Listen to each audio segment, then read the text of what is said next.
Extreme winds, heavy rain, and massive amounts of water cannot sink a cargo ship. Why is that?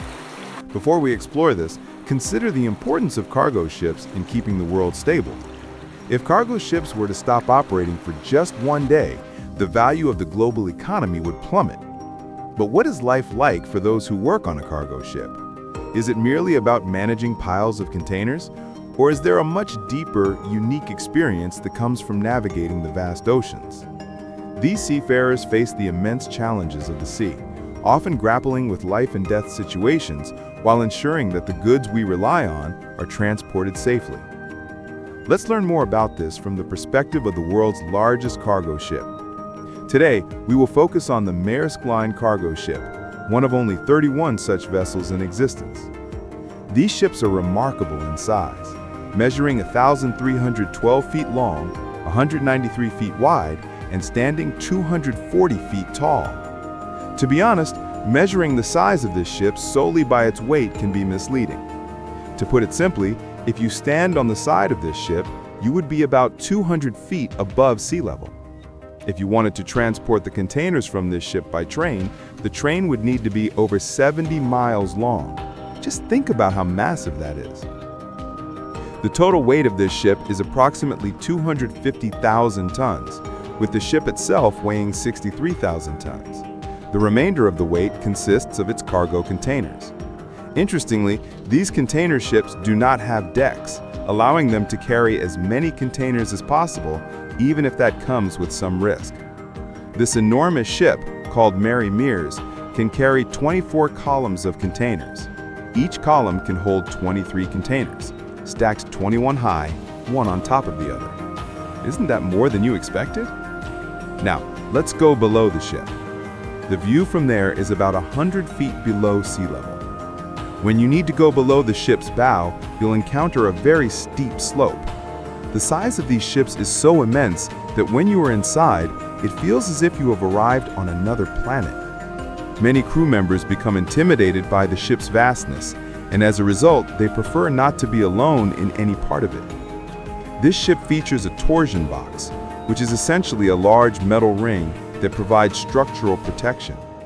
It helps maintain the ship's weight distribution and balance, ensuring that it remains intact. The dimensions of these rings are so substantial that an entire corridor has been constructed within them, allowing crew members to move easily from one area to another. Interestingly, despite the ship's large size, it can be operated efficiently with a relatively small crew of just 25 members. These crew members spend most of their time on the ship's bridge. The crew members of a cargo ship spend very little time away from the hull or other areas of the ship. The bridges of the ship are quite small, and aside from these bridges, the rest of the ship is primarily designated for containers. Each crew member works in shifts of 4 hours, which can occur at any time of the day since the ship must remain in service continuously. The crew's most important tasks are maintaining the ship's various machinery, operating the ship at sea, cooking, and cleaning the bridge.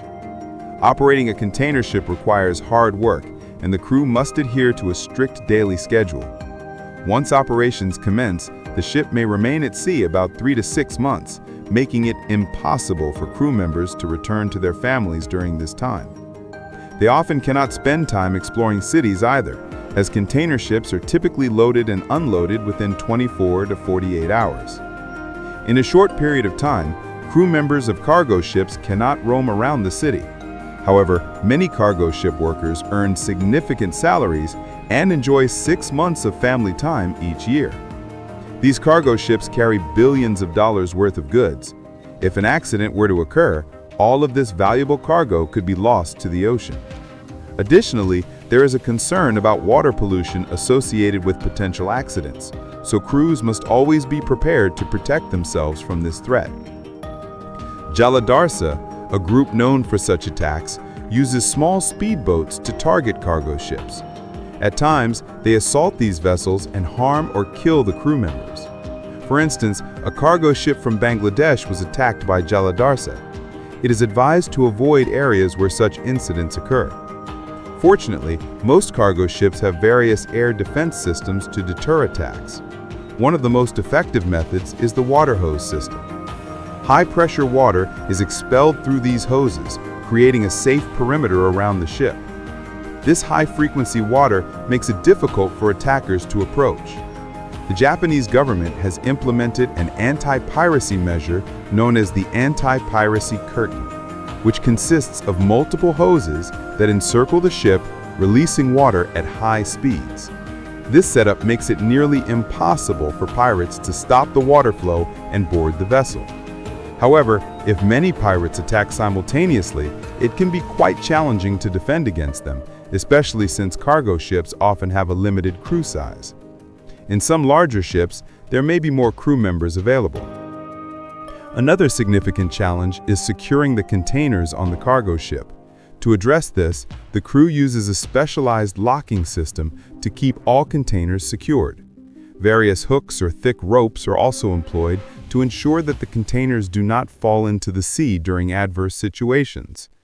When a cargo ship arrives at a port, it is typically unloaded within 24 to 48 hours before being reloaded for its next journey, without delay.